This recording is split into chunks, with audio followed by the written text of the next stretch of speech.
Hip politics, baby.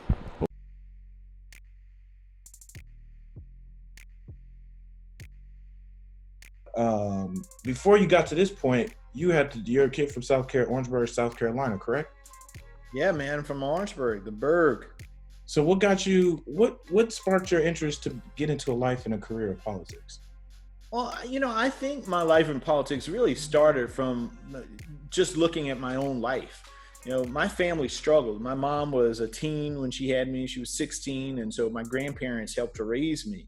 And we struggled a lot economically. It was tough times for us. And I remember days when, I'd have to do homework in the dark, or you go outside because we couldn't afford to pay the electric bill, I remember eating cereal with water because we couldn't afford a carton of milk. And so, we had tough times, but it seemed like there were leaders out there who were fighting for people and families like mine. I remember one of my very first early memories it was of Jesse Jackson in the '88 convention. This is a black man from Greenville, South Carolina, who grew up single parent household, very similar story to my own, but he was addressing the nation at this convention. And then you see people like Jim Clyburn, who became the first African American since Reconstruction to get elected.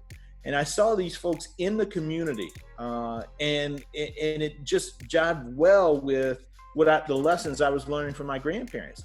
That you got to work hard. That even though my grandma would often say that, Jamie, even though you are the least of these, you still have an obligation to the least of these. So you have an obligation to the greater community. You would not be where you are if it weren't for a lot of folks sacrificing and doing things for you. And so all of those type of experiences together focused me on how can I make a difference in my community, and that was through politics, through public service, and that's why I'm in this. I want to make sure that little boys and little girls who are growing up in small towns like Orangeburg, or in urban areas like Columbia, or bigger areas like New York, that they get an opportunity to live the American dream, because I have been able to. I've been able to break out of that cycle of poverty to experience all the great things that this world can provide. But I want to make sure that I'm not some anomaly, that I'm some little, something that people can use as, this is that one example out of 10,000. I want to make sure that all 10,000 get that opportunity to do what they want to do and to be as great as they can be.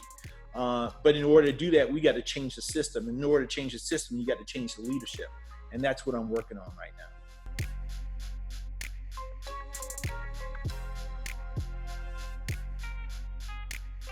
Hip politics, baby.